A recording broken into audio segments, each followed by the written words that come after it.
Morning students. तो जैसा कि हम लोग चैप्टर हम लोग का चल रहा था लाइफ प्रोसेस, ये 6 नंबर चैप्टर है क्लास 10 का लाइफ प्रोसेस। इसमें हम लोग बहुत सारी चीजों को डिस्कस कर चुके थे, ठीक है। तो लाइफ प्रोसेस हम लोग मेनली 4 टाइप्स के डिस्कस करने वाले हैं, जो कि हम लोग पिछले वीडियो में हमने बताया था आपको। उनमें से था फर्स्ट हमारा था न्यूट्रिशन, न्यूट्रिशन के बाद उसके बाद था हमारा रेस्पिरेशन। रेस्पिरेशन को हम लोग कुछ पार्ट उसके डिस्कस कर चुके थे, ठीक है। और आगे हम लोग को डिस्कस करना था ह्यूमन रेस्पिरेटरी सिस्टम। उसके बाद जाकर के ये रेस्पिरेशन कंप्लीट हो जाएगा, फिर हम लोग उसको आगे फर्दर देखेंगे दोनों लाइफ प्रोसेस को। तो हम लोग यहाँ पर ह्यूमन रेस्पिरेटरी सिस्टम को अभी डिस्कस करने वाले हैं, ठीक है। तो सबसे पहले हम लोग देख लेते हैं क्या होता है oxygen riched air taken into the body. Oxygen riched air मतलब कि जिस एयर में ऑक्सीजन रिच्ड होता है, ऑक्सीजन मौजूद होता है, वैसे एयर कौन टेक करता है? नोज से हम लोग टेक करते हैं, ठीक है। Human being the air is filtered by fine air present in nose. Fine layer present in nose.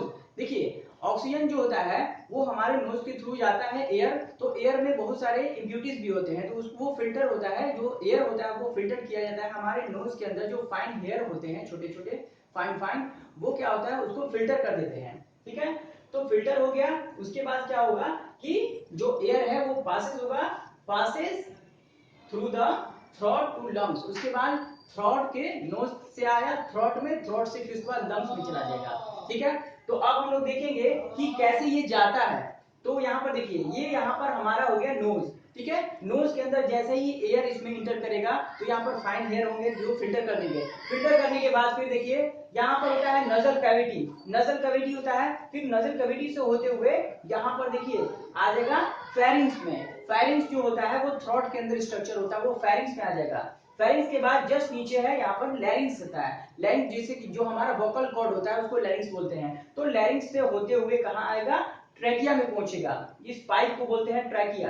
देखिए तो इस जो फूड पाइप है, ये वाला पाइप, उसको बोलते हैं ट्रैकिया। तो ट्रैकिया में पहुंचेगा। ट्रैकिया के बाद क्या होगा? देखिए ट्रैकिया के बाद वो यहाँ पर 2 पार्ट्स में डिवाइड हो जाएगा। देखिए ट्रैकिया ये है 2 पार्ट्स में डिवाइड हो जाएगा, जिसे हम लोग क्या बोलते हैं? ब्रोंकी बोलते हैं। ट्रैकिया आगे जाके 2 पार्ट्स में डिवाइड हो रहा है, इन दोनों पार्ट्स को हम लोग क्या बोलेंगे? ब्रोंकी। और ब्रोंकीज के बाद क्या होगा कि ये लंग्स में इंटर कर जाएगा। जब ये लंग्स में इंटर कर जाएगा एयर, तो फिर हम लोग देखते हैं इन लंग्स क्या होता है। In lungs the air passes divide into smaller and smaller tube and finally into the air passes divided into smaller and smaller tube of final reach is alveoli। उसके बाद क्या होगा कि जब ब्रोंकिस से क्या होगा कि ब्रोंकिस से जब अंदर लंग के अंदर इंटर करेगा, तो ये देखिए यहाँ पर जब ये यहाँ पर इंटर करेगा तो उसके बाद फर्दर जो थीन जो उसमें स्ट्रक्चर होते हैं, ये ब्रोंकिस आगे जाके फर्दर टूट जाएंगे, ब्रेक हो जाएंगे, और उसमें वो अलग स्ट्रक्चर बनेगा जिसका नाम है ब्रोंक्यूल्स। ये आगे बहुत सारे ब्रोंक्यूल्स में डिवाइड हो जाएंगे। ये ब्रोंकी जो है, ब्रोंकी आगे जब लंग्स के अंदर जाएंगे तो लंग्स के अंदर भी बहुत सारे वो ब्रोंक्यूल्स में टूट जाएंगे। और ये ब्रोंक्यूल्स जो होते हैं, ब्रोंक्यूल्स के अंदर भी क्या होता है? ब्रोंक्यूल से एल्वियोलाई जुड़े होते हैं, और वो एल्वियोलाई तक जो एयर है ऑक्सीजन वो पहुंचेगा वहां तक। तो हम लोग इसको समझेंगे कि एल्वियोलाई क्या होता है। ये देखिए एल्वियोलाई जो होता है यहाँ पर हम लोग समझेंगे। ये तो हमारा यहाँ तक था कि ये ट्रैकिया हुआ, ये ब्रोंकी हो गया, और ब्रोंकीज के बाद क्या हुआ? ये जो छोटा छोटा जो स्ट्रक्चर निकला हुआ है वो आगे जो डिवाइड हुआ है ब्रोंकी, वो ब्रोंक्यूल्स में डिवाइड हुआ है, ठीक है, ब्रोंक्यूल्स में।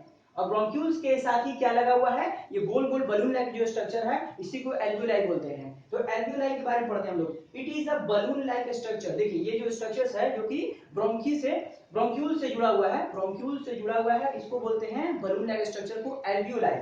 तो अब देखते हैं यहाँ पर हम लोग which provide a surface for exchange of gas। ये एल्वियोलाई क्या प्रोवाइड कराता है? सरफेस प्रोवाइड कराता है एक्सचेंज ऑफ गैस का। एक्सचेंज ऑफ गैस होता है वो आपको प्रोवाइड कराता है कौन? एल्वियोलाई।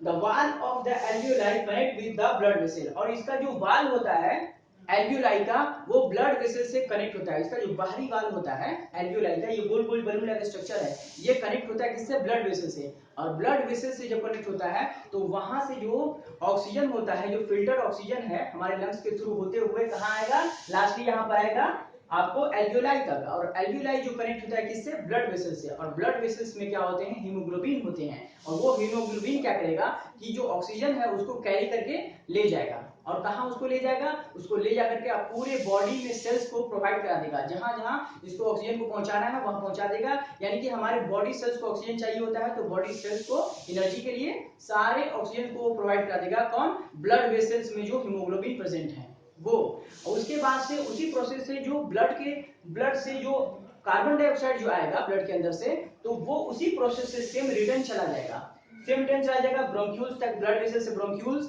सॉरी ब्लड वेसल से आपको आएगा एल्वियोलाई, एल्वियोलाई से फिर आपको आएगा ब्रोंक्यूल्स, ब्रोंक्यूल्स से फिर ब्रोंकी, ब्रोंकी से फिर ट्रैकिया, ट्रैकिया से फिर लैरिंक्स, फिर फेरिंक्स, फिर नोज के थ्रू वो बाहर निकल जाता है। तो इस तरीके से रिवर्स गियर में क्या होता है कि रिवर्स प्रोसेस में जो जिस तरह से ऑक्सीजन इंटर किया है उसी तरीके से CO2 भी क्या होगा, यानी कार्बन डाइऑक्साइड वो बाहर निकल जाएगा नोज के थ्रू। तो इस तरीके से क्या होता है कि ह्यूमन रेस्पिरेटरी सिस्टम कंप्लीट होता है। ठीक है, तो इसको हम लोग बहुत ही अच्छे से समझ गए कि नोज के थ्रू यहाँ नोजल कैविटी होता है, नोजल कैविटी में इंटर करता है। ओके स्टूडेंट्स, तो हम लोग यहाँ पर अब देखेंगे हमारा नेक्स्ट पॉइंट है respiration in plant. Respiration in human हम लोग कंप्लीट कर चुके हैं, अब हम देखेंगे रेस्पिरेशन इन प्लांट। तो रेस्पिरेशन इन प्लांट जो होता है यहाँ पर देखें हम लोग, तो gases exchange occur in plants through, gases exchange यानी रेस्पिरेशन का मतलब क्या होता है कि एक्सचेंज ऑफ गैस, ठीक है, ब्रीथिंग। तो एक्सचेंज ऑफ गैसेस जो होता है वो प्लांट्स में कौन कौन से थ्रू, किस किस के थ्रू होता है, किस किस के माध्यम से होता है। तो यहाँ पर देखिए हम लोग तीन तो माध्यम है यहाँ पर, तो कौन कौन सा है, फर्स्ट है स्टोमेटा इन लीव्स, यानी कि लीफ में जो स्टोमेटा होता है उसके थ्रू होता है, दूसरा लेंटिसेल्स इन स्टेम, स्टेम से होता है, और तीसरा होता है जो सरफेस ऑफ रूट, रूट के सरफेस से होता है। तो सबसे पहले हम लोग देखते हैं स्टोमेटा के बारे में। तो देखिए ये एक माइक्रोस्कोपिक इमेज है जिसको जूम करके काफी दिखलाया गया है। यहाँ पर देख लीजिए ये एक पोर होता है, ये हर लीफ में जितने भी प्लांट्स होते हैं सभी लीफ में क्या होता है कि स्टोमेटा जो होता है वो पोर्स को स्टोमेटा बोलते हैं, ये पोर्स होता है। और ये क्या होता है कि ये गार्ड सेल के थ्रू, ये देखिए दोनों तरफ से जो गार्ड सेल के थ्रू प्रोटेक्ट किए रहते हैं, इसी होल्स के थ्रू क्या होता है कि जो CO2 लिया जाता है, CO2 लेने के बाद क्या होता है कि वो अपना रेस्पिरेशन कंप्लीट करता है और ऑक्सीजन को जो एक्स्ट्रा जो वेस्ट ऑक्सीजन होता है उसको रिलीज कर देता है, जिसको ह्यूमन बीइंग हम लोग उसको रेस्पिरेशन में लेते हैं, इनहेलेशन करते हैं, यहीं से वो इनहेलेशन और एक्सहेलेशन करते हैं। ठीक है, तो इसी पोर्स से, यानी कि एक्सचेंज ऑफ गैस जो होता है इस स्टोमेटा लीफ के अंदर जो स्टोमेटा होता है, जो टाइनी पोर्स होते हैं उनके थ्रू होता है, और ये साइड से जो है वो गार्ड सेल से प्रोटेक्टेड रहते हैं। और ये जो है ये बहुत स्मॉल है, टाइनी है, ये एक माइक्रोस्कोपिक इमेज है इसलिए इतना बड़ा करके दिखाया गया है। अब देखते हैं लेंटिसेल्स इन स्टेम, स्टेम्स में जो लेंटिसेल्स होते हैं, छोटे छोटे पोर्स होते हैं, उनके थ्रू भी गैसों का एक्सचेंज होता है। थर्ड है सरफेस ऑफ रूट्स, रूट्स के जो सरफेस होते हैं उससे भी क्या होता है कि वो गैसों का एक्सचेंज होता है, उससे भी रेस्पिरेशन कंप्लीट होता है। तो अब देखते हैं स्टूडेंट्स की एनर्जी कैसे मिलता है इसको। ठीक है, तो रेस्पिरेशन तो यहाँ कंप्लीट हो गया, उसके बाद हम लोग देखेंगे कि प्लांट जो है वो एनर्जी कैसे बनाते हैं, यानी कि अपना फूड कैसे बनाते हैं। During respiration plant absorb oxygen, plant के रेस्पिरेशन के दौरान क्या होता है कि प्लांट ऑक्सीजन को एब्जॉर्ब करते हैं और उसका यूज करते हैं, use them with glucose to create carbon dioxide, water and energy, और उसका यूज करते हैं उस ऑक्सीजन का ग्लूकोज बनाने में। ठीक है, ग्लूकोज बनाने में, और ग्लूकोज क्या क्रिएट करता है कि कार्बन डाइऑक्साइड, वाटर और एनर्जी प्रोवाइड कराता है, जिस वही एनर्जी जो कि प्लांट्स को मिलता है, ग्रो करने में हेल्प करता है उन लोगों को। ठीक है, तो अब हम लोग देखते हैं इस चीज को यहाँ पर कि कैसे, जैसे ग्लूकोज जो होता है ऑक्सीजन के साथ यहाँ पर मिलकर के क्या बनाता है। देखिए इसको केमिकल इक्वेशन हम लोग समझ रहे हैं, ग्लूकोज यानी C6H12O6 ग्लूकोज का फॉर्मूला है। ग्लूकोज जो है ऑक्सीजन के साथ जब वहां पर कंबाइन करेगा तो क्या बनाएगा, CO2 बनाएगा, कार्बन डाइऑक्साइड बनाएगा, H2O वाटर बनाएगा और एनर्जी। और यही जो एनर्जी बन रहा है प्लांट्स के, यानी कि प्लांट्स के फाइनली जो एनर्जी मिल रहा है वो उसको अलाइव रहने में और उसको एनर्जी देने में, उसको ग्रो करने में हेल्प कर रहा है। ठीक है स्टूडेंट्स, तो ये देखिए अब यहाँ पर आप देख सकते हैं ग्लूकोज का जो फॉर्मूला है, यहाँ पर ग्लूकोज और वाटर जो कंबाइन कर रहा है या रिएक्शन कर रहा है तो क्या बना रहा है CO2H2O। यहाँ आप देख सकते हैं इस चीज को कि ये जो रिएक्शन हम देख रहे हैं, ये रिएक्शन से थोड़ा सा हम लोग पहले से भी वाकिफ हैं कि हम लोग फोटोसिंथेसिस जब पढ़े थे तो यहाँ जस्ट उल्टा हो रहा था फोटोसिंथेसिस के प्रोसेस में, यानी कि वहां पर इसका जो प्रोसेस क्या हो रहा था कि CO2 ये किससे मिल रहा था, H2O से मिल रहा था, तो क्या बना रहा था हमारा, ये बना था ग्लूकोज बना रहा था, यानी C6H12O6 ये बना रहा था। और ऑक्सीजन बाहर निकल जाता है। तो फोटोसिंथेसिस के प्रोसेस में जस्ट उल्टा होता है, यानी कि CO2 जो है वो H2O के साथ जो कॉम्बिनेशन करता है, जब रिएक्शन करता है, मिलकर के क्या बनाता था, ग्लूकोज बनाता था और ऑक्सीजन बाहर निकलता था। लेकिन यहाँ पर देखिए कि इसके रेस्पिरेशन इन प्लांट में जस्ट उल्टा होता है। ग्लूकोज क्या करता है कि ऑक्सीजन के साथ कॉम्बिनेशन करके क्या करता है, कार्बन डाइऑक्साइड बनाता है, वाटर बनाता है और एनर्जी बनाता है। ठीक है, तो ये दोनों थोड़ा सा अलग हैं, दोनों एक दूसरे के रेसिप्रोकल हैं। तो यहाँ पर हम लोग एक्चुअली समझ गए कि रेस्पिरेशन इन प्लांट कैसे होता है। तो यहाँ पर हम लोग का आकर के कंप्लीट हो गया रेस्पिरेशन। सो स्टूडेंट्स, हमारा थर्ड लाइफ प्रोसेस क्या है, ट्रांसपोर्टेशन। ट्रांसपोर्टेशन के बारे में हम लोग समझेंगे। ट्रांसपोर्टेशन जनरली क्या होता है, ट्रांसपोर्टेशन का मतलब होता है कि किसी भी सब्सटेंस को एक जगह से दूसरी जगह ले जाने को क्या बोलते हैं, ट्रांसपोर्टेशन बोलते हैं। तो हम लोग याद देखें कि हमारे बॉडी में भी क्या है, ह्यूमन बॉडी में ट्रांसपोर्टेशन कैसे होता है सब्सटेंसेस का। तो ट्रांसपोर्टेशन इन ह्यूमन देखेंगे, blood is a connective tissue in humans. Blood क्या है, एक कनेक्टिव टिश्यू होता है ह्यूमंस के अंदर। It transport necessary substance to cell and transport metabolic waste product away from the same cells. ये क्या करता है, ये ट्रांसपोर्ट करता है हमारी बॉडी में। ब्लड क्या करता है कि ट्रांसपोर्ट करता है हमारी बॉडी में नेसेसरी सब्सटेंस को, ठीक है, कहां पर, सेल्स तक ले आता है, सेल्स तक ले आता है। और उसके बाद से क्या करता है कि मेटाबॉलिक वेस्ट ट्रांसपोर्ट, ये भी ट्रांसपोर्ट करता है मेटाबॉलिक वेस्ट को भी, जो कि वेस्ट होते हैं उसको क्या करता है कि उनको बाहर निकालता है। तो ये दोनों तरह के काम करता है, यानी कि आवागमन, आना और जाना दोनों तरह का। ठीक है, तो जनरली हम ये कर सकते हैं कि ट्रांसपोर्टेशन इन ह्यूमन किसके थ्रू होता है, ब्लड के थ्रू होता है। ब्लड क्या करता है कि वो आपको ट्रांसपोर्ट कराता है, जितने भी नेसेसरी सब्सटेंसेस हैं या फिर वेस्ट सब्सटेंसेस हैं उनको वो ट्रांसपोर्ट करता है, ब्लड सेल्स में पहुंचाता है और ब्लड सेल से वापस ले आता है फिर। तो ये हुआ हमारा ट्रांसपोर्टेशन इन ह्यूमन। अब हम देखते हैं main components of blood. Blood के मेन कंपोनेंट्स कौन कौन है जो इस ट्रांसपोर्टेशन में भाग लेते हैं। सबसे पहले है प्लाज्मा। प्लाज्मा क्या होता है, it is a yellow colour fluid. यह येलो कलर फ्लूइड होता है, एक लिक्विड होता है। ठीक है, इट ट्रांसपोर्ट फूड, CO2 और वेस्ट प्रोडक्ट ETC। ये क्या करता है, ये ट्रांसपोर्ट कराता है किस चीज का, फूड का, जो हम लोग फूड खाते हैं उसका ट्रांसपोर्टेशन होता है किसके थ्रू, प्लाज्मा के थ्रू। CO2 का ट्रांसपोर्टेशन कराता है और वेस्ट प्रोडक्ट का ट्रांसपोर्टेशन कौन कराता है, प्लाज्मा होता है, जो कि ब्लड का ही एक पार्ट है। अब सेकेंड है red blood cell. Red blood cell को RBC भी बोला जाता है शॉर्ट फॉर्म में। It contains hemoglobin which transport oxygen. ये क्या करता है कि ये हीमोग्लोबिन कंटेंस होता है इसमें, इसमें होता है RBC में जो होता है रेड ब्लड सेल में हीमोग्लोबिन होता है, जो क्या करता है कि ऑक्सीजन का ट्रांसपोर्टेशन करता है, सेल्स तक ऑक्सीजन पहुंचाने का काम इसी का होता है, RBC का। उसके बाद देखते हैं प्लेटलेट्स। प्लेटलेट्स का क्या काम है, this help in blood clotting.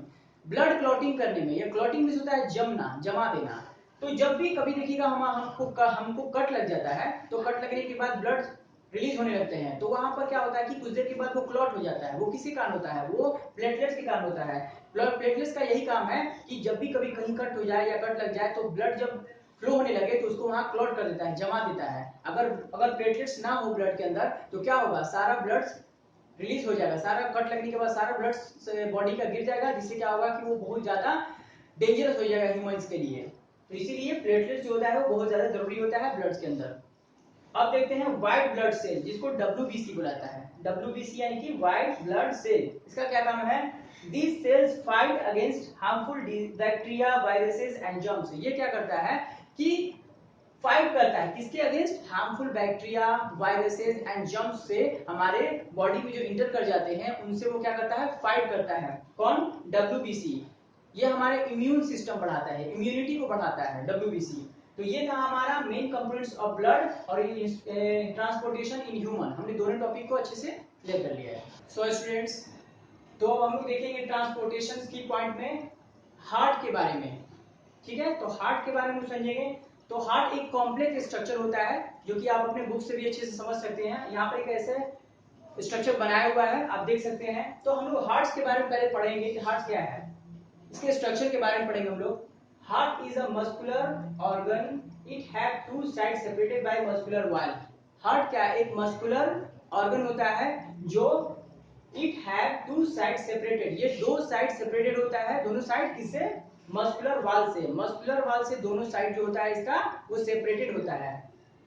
It have 4 chambers, इसमें क्या होता है 4 चेम्बर्स होता है, हार्ट के अंदर 4 चेम्बर्स होता है, ह्यूमन बीइंग के हार्ट के अंदर 4 चेम्बर्स होता है।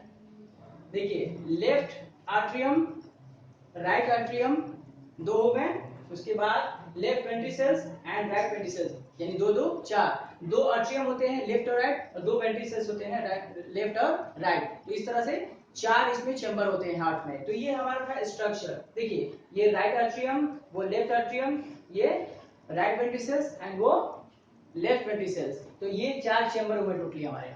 उसके बाद अब देखते हैं हाउ हार्ट वर्क्स, हार्ट कैसे वर्क करता है। तो हम लोग देखते हैं सबसे पहले deoxygenated blood come from body to right atrium. Deoxygenated blood कहने का मतलब है कि वो वैसा ब्लड जो कार्बन डाइऑक्साइड कैरी किया हुआ है, यानी कि कार्बन डाइऑक्साइड उसमें प्रेजेंट है, कार्बन डाइऑक्साइड को कैरी किया हुआ है, उसको बोलते हैं डीऑक्सीनेटेड ब्लड। तो डीऑक्सीनेटेड ब्लड जो आता है हमारे बॉडी में, यानी कि कार्बन डाइऑक्साइड को कैरी किया हुआ है, वो आता है कहां से, राइट आर्ट्रियम में आता है सबसे पहले, यानी कि राइट आर्ट्रियम यहाँ, ठीक है। राइट आर्ट्रियम में लोअर लेवल के जो बॉडी पार्ट्स हैं उनमें आएगा वेना कावा इस वेन से, उसके बाद फिर और अपर वाले इस वेन से आएगा, ठीक है। ये वेन से सब कनेक्टेड होते हैं। तो वेन्स के थ्रू आ जाएगा सबसे पहले राइट आर्ट्रियम में। राइट आर्ट्रियम में आने के बाद क्या होगा, उसके बाद ये पंप होगा, पंप होने के बाद क्या होगा कि वो आ जाएगा राइट वेंट्रिकल्स में। वेंट्रिकल्स में आने के बाद फिर इसके थ्रू वहां उसको लंग्स में भेज दिया जाएगा। लंग्स में यहाँ से जब ये सिकुड़ेगा, पंप करेगा तो फिर वहां ये बल्ब बंद हो जाएगा, वेना कावा ये बल्ब बंद हो जाएगा। बंद होने के बाद उसको लंग्स में भेज दिया जाएगा। लंग्स के पास जब चला जाएगा, जो वेन्स के थ्रू लंग्स के पास चला गया, तो लंग्स में क्या होगा, लंग्स में प्रोसेस होगा कि जो कार्बन डाइऑक्साइड है वो ब्लड क्या करेगा, कार्बन डाइऑक्साइड को लंग्स में ही छोड़ देगा, और वहां से जो ऑक्सीजन में आया है, जैसे हम लोग पढ़े थे पिछले वाले में कि लंग्स में जो उसके वेसल्स होते हैं, एल्वियोलाई होते हैं वेसल्स, वो जुड़े होते हैं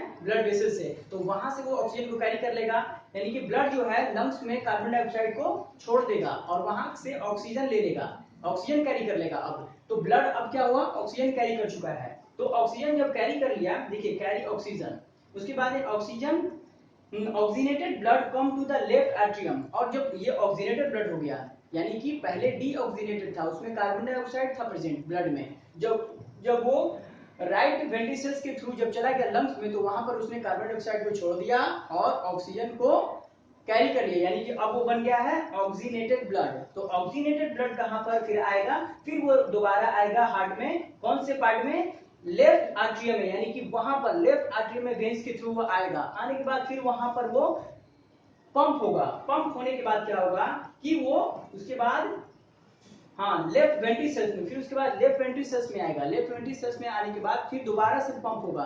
पंपिंग का ये है ना, हार्ट की पंपिंग का वो प्रोसेस चलते रहता है। तो हार्ट जब पंप होगा, तो पंप होने के बाद क्या होगा कि वो कहां चला जाएगा, ऑर्टा, ऑर्टा देखिए सबसे ऊपर, पंप होने के बाद फिर वेन्स के थ्रू वो ऑर्टा में चला जाएगा, और ऑर्टा के थ्रू क्या होगा कि वो पूरे बॉडी के जितने भी सेल्स हैं बॉडी पार्ट्स के, सारे बॉडी पार्ट्स में उसको डिस्ट्रीब्यूट कर दिया जाएगा ऑक्सीनेटेड ब्लड को, और उसके थ्रू क्या होगा कि वो बॉडी में, बॉडी के सेल्स को ऑक्सीजन भी मिल जाएगा वहां पर, क्योंकि ब्लड में ऑक्सीनेटेड हो चुका है, ऑक्सीजन आ चुका है, कैरी कर चुका है। देखिए ब्लड क्या है, एक लिक्विड होता है, और लिक्विड कभी भी अपने आप वो फ्लो नहीं करती है। हमारे बॉडी में जो ब्लड फ्लो होता है वो अपने आप नहीं होता है, उसके लिए या तो कोई फिर आपको फोर्स चाहिए होता है, या फिर कोई पंप चाहिए होता है। तो हमारे बॉडी में भी चाहिए, हमारे बॉडी के ब्लड को भी फ्लो करने के लिए पंप होता है हार्ट। हार्ट जब पंप करता है तब क्या होता है, हमारे बॉडी में जो ब्लड है वो फ्लो करता है, पूरे बॉडी में ट्रांसपोर्टेशन का काम ब्लड करता है फ्लो होने के साथ।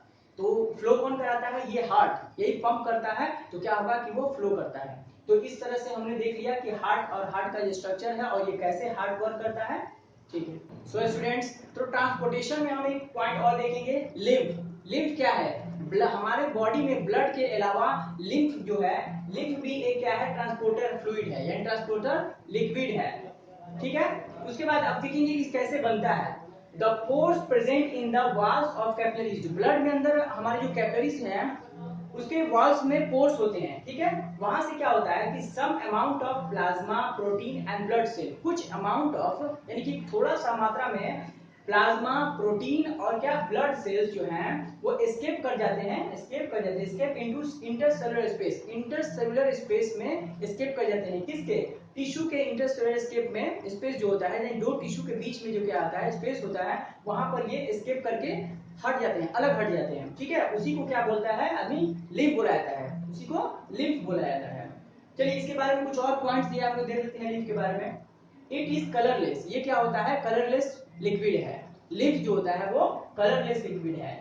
दूसरा काम क्या है लिम्फ का, lymph absorb and transport fat from intestine. Lymph का काम क्या है कि ये क्योंकि ये एक ट्रांसपोर्टर है, ठीक है, तो ये क्या काम करेगा, ट्रांसपोर्ट का काम करेगा। तो लिम्फ क्या करता है, एब्जॉर्ब करता है और ट्रांसपोर्ट करता है किसका, फैट का, इंटेस्टाइन से। इंटेस्टाइन से क्या करता है, एब्जॉर्ब करता है और वहां से उसको ट्रांसपोर्ट कर देता है फैट को। उसके बाद थर्ड पॉइंट है, it drain away the excess tissue metabolism. जो एक्स्ट्रा टिश्यू मेटाबॉलिज्म होता है, टिश्यू मेटाबॉलिज्म को हम लोग पढ़ चुके हैं कि जो वेस्ट होता है मेटाबॉलिज्म, एक्स्ट्रा मेटाबॉलिज्म यानी कि वेस्ट होता है जो टिश्यू का, वो उसको क्या करता है, ड्रेन अवे यानी कि वहां से उसको हटा देता है, ठीक है।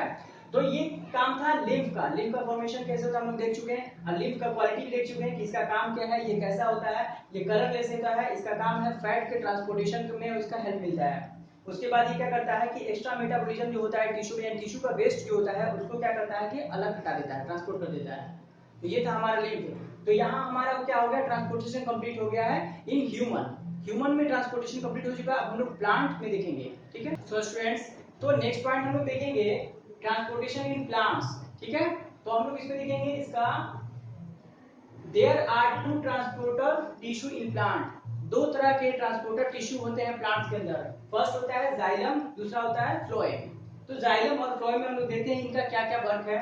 फर्स्ट पार्ट है जाइलम में, it transport water and minerals in upward direction from roots to higher point of the plant. इसका क्या काम है, इसका काम है कि वाटर एंड मिनरल्स को ट्रांसपोर्ट करना अपवर्ड डायरेक्शन में, यानी कि रूट से लेकर के upper point of the plant, यानी कि ऊपर के जो प्लांट्स के पार्ट हैं उधर रूट से लेकर के ऊपर करना अपवर्ड डायरेक्शन में, यानी कि ऊपर के डायरेक्शन में उसको ट्रांसपोर्ट करना है। किसको, वाटर और मिनरल्स को। वाटर और मिनरल्स, जो मिनरल्स कहाँ होते हैं, सॉइल के अंदर, वाटर एब्जॉर्ब किए रहते हैं सॉइल, तो वहां से क्या करते हैं कि वाटर और मिनरल्स को ट्रांसपोर्ट कराते हैं, यानी कि अपवर्ड डायरेक्शन में भेजते हैं। कहां पर, जो उसके upper highest point of the plant, यानी कि upper point of the plant, जो ऊपर वाले प्लांट्स के पार्ट है उनको ट्रांसपोर्ट कराता है कौन, जाइलम। अब सेकंड पॉइंट है, इट ओनली ट्रांसपोर्ट अपवर्ड। ये सिर्फ ऊपर अपवर्ड ही वो कर सकता है, डाउनवर्ड नहीं कर सकता है। इसका ट्रांसपोर्टेशन जो होता है वो अपवर्ड डायरेक्शन में होता है जाइलम का। उसके बाद थर्ड पॉइंट है, it works on the principle of transpiration. ये ट्रांसपिरेशन के प्रिंसिपल पर काम करता है। अब देखते हैं फ्लोएम का क्या काम है। फ्लोएम का काम है, it transport food from leaves to other parts of the plant. इसका काम है फ्लोएम का कि लीव्स में जो फूड मेकिंग हो रहा है वहां से फूड को other parts of the plant में जाके ट्रांसपोर्ट करा देना, ठीक है। अब सेकंड पॉइंट है, it can transport upward as well as downward. ये दोनों तरीके के ट्रांसपोर्ट करता है, अपवर्ड भी और एज वेल एज डाउनवर्ड भी। अपवर्ड और डाउनवर्ड दोनों तरह के ट्रांसपोर्ट कराता है। थर्ड पॉइंट है, transport of food from leaf to other parts of the plant is called translocation. तो देखिए ट्रांसपोर्टेशन जो होता है फूड का through the leaves to other parts of the plant, उसको क्या बोलते हैं, उस प्रोसेस को ट्रांसलोकेशन बोलते हैं। अब हम नेक्स्ट है नीचे देख लेते हैं ट्रांसपिरेशन क्या है। ट्रांसपिरेशन क्या होता है, it is the process of loss of water as vapour from aerial parts of the plant. ये क्या है, एक प्रोसेस है लॉस ऑफ वाटर का aerial parts of the plant, ऊपर से एरियल पार्ट्स मतलब कि ऊपर सबसे ऊपरी पार्ट्स प्लांट के सबसे ऊपरी पार्ट्स को एरियल पार्ट्स बोलते हैं। तो ये क्या है, लॉस ऑफ वाटर। स्टोमेटा के थ्रू क्या होता है कि जो एक्स्ट्रा वाटर इस प्लांट में चले जाते हैं, एक्स्ट्रा वाटर को स्टोमेटा पोर्स के थ्रू वो ऊपर वेपर के फॉर्म में रिलीज कर देता है एनवायरनमेंट में, उसी को क्या बोलते हैं, उस प्रोसेस को ट्रांसपिरेशन बोलते हैं। तो यहाँ आकर के हमारा ट्रांसपोर्टेशन जो लाइफ प्रोसेस है वो भी खत्म हो गया, यानी कि तीनों हमारा खत्म हो गया, न्यूट्रिशन, उसके बाद आपको है ट्रांसपोर्टेशन, ठीक है, और एक और था, तो वो तीनों हम लोग ये खत्म हो चुका है। बस हम लोग का बस एक बचा हुआ है, एक्सक्रेशन। ट्रांसपोर्टेशन, रेस्पिरेशन और न्यूट्रिशन तीनों खत्म, एक बचा हुआ है एक्सक्रेशन, को हम लोग देखेंगे। सो स्टूडेंट्स, तो अब हम लोग देखेंगे ह्यूमन एक्सक्रेटरी सिस्टम, ठीक है। तो इसका स्ट्रक्चर जो कॉम्प्लेक्स स्ट्रक्चर वो आपके बुक में दिया हुआ है, उसको आप देख सकते हैं। यहाँ हम लोग समझते हैं कि ह्यूमन एक्सक्रेटरी सिस्टम होता कैसे है। देखिए, it consist of 2 kidneys, ureters, urinary bladder and urethra. देखिए ह्यूमन एक्सक्रीटरी सिस्टम जो होता है उसमें क्या होता है कि इसमें 2 किडनीज होते हैं, उसके अलावा ureters, urinary bladder and urethra, ये चारों चीज होते हैं। ठीक है, ये चारों चीज मिलकर के एक्सक्रीटरी सिस्टम में भाग लेते हैं। तो इनके बारे में देख लेते हैं ये चारों चीज को डिटेल्स में कि क्या क्या किसका काम है। सबसे पहले किडनीज के बारे में, it filter the blood and remove waste. Kidney का काम होता है ब्लड को फिल्टर करना और रिमूव को वेस्ट करना। ठीक है, वेस्ट को रिमूव करना। तो इसका क्या काम है किडनी का? It filter the blood and remove waste. इसका मतलब है कि ये ब्लड को फिल्टर करता है और वेस्ट को रिमूव करता है। सेकेंड वर्ड हमारा है क्या है? यूरेटर्स। यूरेटर्स का क्या काम है? It drain out urine from kidney to urinary bladder. इसका काम है कि जो ड्रेन मींस होता है ले जाना, ये क्या करता है कि यूरिन को किडनी से यूरिनरी ब्लैडर में पहुंचाना, यानी कि उसको वहां तक ले जाना। इसका काम है यूरेटर्स का। कहां पर ले जाना? किडनी से लेकर के यूरिनरी ब्लैडर तक पहुंचा देना। अब देखिए यूरिनरी ब्लैडर का क्या काम है? It store the urine. अब जो यूरेटर्स के द्वारा लाया हुआ जो यूरिन है वो कहाँ स्टोर होगा? ये यूरिनरी ब्लैडर में स्टोर हो जाता है। ठीक है, उसके बाद है यूरेथ्रा। यूरेथ्रा का क्या काम है? Transmit urine outside body. और इसका फाइनली यूरेथ्रा का क्या काम है कि ये ट्रांसमिट कर देता है, यानी कि वो उसको बाहर निकाल देता है। ट्रांसमिट क्या है? पहुंचा देता है कहां पर? Outside the body. बॉडी के आउटसाइड से वो बाहर उसको एक्सक्रीट कराता है, निकाल देता है। अब एक पॉइंट है यहाँ पर, kidney have filtration unit called nephrons. Kidney में क्या होता है कि फिल्टरेशन यूनिट होता है जिससे कि क्या होता है, जो जिसको क्या बोलते हैं? नेफ्रॉन्स बोलते हैं। तो उसको हम लोग देखेंगे नेक्स्ट पेज। तो स्टूडेंट्स, तो यहाँ पर हम लोग देखेंगे अब नेफ्रॉन्स के बारे में। नेफ्रॉन्स क्या है? इसका स्ट्रक्चर आपके बुक में दिया हुआ है, कॉम्प्लेक्स स्ट्रक्चर है, इसको आप देख लीजिएगा। Nephrons are filtration unit of kidney. ये किडनी का एक फिल्टरेशन यूनिट होता है। It consist of a tube which is connected to duct. इसके पास क्या होता है? एक ट्यूब होता है जो किससे? डक्ट से कनेक्टेड होता है। ठीक है, डक्ट जो कि नोट्स लाइक स्ट्रक्चर, उसको डक्ट बोलेंगे। तो डक्ट से कनेक्टेड होता है and A cup shaped structure that is Bowman's capsule. और उसके पास एक कप लाइक स्ट्रक्चर होता है, कप लाइक स्ट्रक्चर होता है जिसको बॉमेंस कैप्सूल बोलते हैं। ठीक है, तो ये है नेफ्रॉन्स। इसका स्ट्रक्चर जो आपके बुक में दिया हुआ है उसको देख लीजिएगा। उसके बाद है बॉमेंस कैप्सूल। अब बॉमेंस कैप्सूल का क्या वर्क है ये देख लेते हैं। It filter blood and collect urine. देखिए ये क्या करता है? ब्लड को फिल्टर करता है और यूरिन को भी क्या करता है? यूरिन को कलेक्ट करता है। यूरिन के अलावा भी जो है वो बहुत सारे जो इसेंशियल आइटम्स है उनको भी वो कलेक्ट कर लेता है। ठीक है, जैसे कि ग्लूकोज, अमीनो एसिड, वाटर वगैरह को भी वो कलेक्ट कर लेता है। जो भी जरूरी चीजें हैं बॉडी के लिए उसको साथ साथ यूरिन के साथ साथ उनको भी वो क्या कर लेता है कि कलेक्ट कर लेता है। उसके बाद क्या आता है? देखिए हेनलीज लूप। हेनलीज लूप क्या होता है? एक स्ट्रक्चर है ना, स्ट्रक्चर होता है उसको हेनलीज लूप। देखिए पिक्चर दिया हुआ बुक में, उसको देख सकते हैं आप। हेनलीज लूप का पिक्चर। हेनलीज लूप का क्या कार्य है? हेनलीज का वर्क है कि reabsorption of glucose, amino acid and water, जो कि बॉमेन कैप्सूल एब्जॉर्ब कर चुका है। जो जरूरी चीज थी, यानी कि यूरिन के अलावा जो जरूरी चीज थी जैसे ग्लूकोज, अमीनो एसिड और वाटर को वो कलेक्ट कर चुका था। तो उसके बाद क्या करेगा कि हेनलीज लूप जो है वो उसको फिर से दोबारा से उसको एक बार और वो कलेक्ट करेगा। ठीक है, रीअब्जॉर्ब करेगा, उसको रीअब्जॉर्प्शन करेगा। देन उसके बाद क्या होगा? Urine inter into ureters through ducts and collected in urinary bladder. उसके बाद से क्या होगा कि जो वेस्ट बच गया है ना, टोटली वेस्ट है, जो कि इसका कोई यूज नहीं है बॉडी को, उसको क्या करेगा फिर वो इंटर करेगा यूरेटर्स में। ठीक है, हेनलीज लूप के बाद से क्या करेगा? वो वहां से इंटर कर जाएगा। जितना ऑब्जर्प्शन है वो जरूरी चीजें वो ऑब्जर्व कर लिया हेनलीज लूप। उसके बाद से यूरिन कहाँ चलाया? यूरिन चलाया यूरेटर्स में। ठीक है, थ्रू डक्ट्स के थ्रू। डक्ट्स के थ्रू क्या हुआ? यूरेटर्स में चलाया और वो कलेक्ट हो गया कहां पर? यूरिनरी ब्लैडर में। और यूरिनरी ब्लैडर के बाद क्या आता है? यूरेथ्रा उसको बाहर निकाल देता है, जैसे हम लोग पढ़े थे अभी किडनी के फंक्शंस में।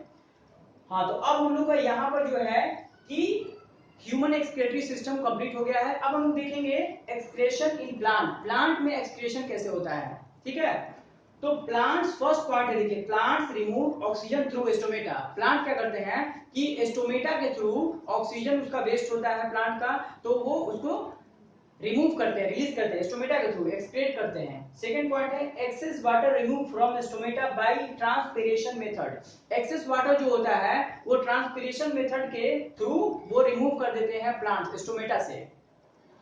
थर्ड पॉइंट है plant also lose some old leaf and barks. Plant क्या है कि वो जो ओल्ड लीव होते हैं, जो सूख जाते हैं, उन लीव्स को भी वो क्या कर देते हैं, लूज कर देते हैं, खुद ब खुद वो गिर जाते हैं। और जो बार्क्स होते हैं, बार्क्स में होता है पेड़ का जो छाल होता है, सूखा हुआ छाल, वो अपने आप क्या होता है, वो लूज कर देते हैं। तो इस तरह से क्या होता है कि प्लांट में एक्सक्रीशन होता है 3 मेथड से। 3 पॉइंट यहाँ पर दिए हुए हैं, तीनों में पॉइंट से क्या होगा कि एक्सक्रीशन इन प्लांट होता है। सो स्टूडेंट्स, तो हमारा यहाँ पर लाइफ प्रोसेसेस जो चैप्टर है वो आखिर जाके कंप्लीट हो जाता है। ठीक है, तो हम लोग इसमें चारों जो लाइफ प्रोसेस पढ़े हैं, वो सबसे पहले न्यूट्रिशन पढ़े थे, फिर उसके बाद रेस्पिरेशन पढ़े हैं, उसके बाद ट्रांसपोर्टेशन पढ़े हैं, फिर उसके बाद एक्सक्रीशन। और सब में हमने क्या पढ़ा, ह्यूमंस में भी, और चारों लाइफ प्रोसेस ह्यूमंस के भी पढ़े हैं हम लोग और प्लांट्स के भी पढ़े हैं। ठीक है, तो इस तरह से हमारा टोटली ये चैप्टर कंप्लीट हो चुका है। तो स्टूडेंट्स, आपको टोटली ही डिटेल्स में समझ में आ गया वो सारों, ये चारों के चारों life processes. Okay students, thank you for watching this video, thank you very much.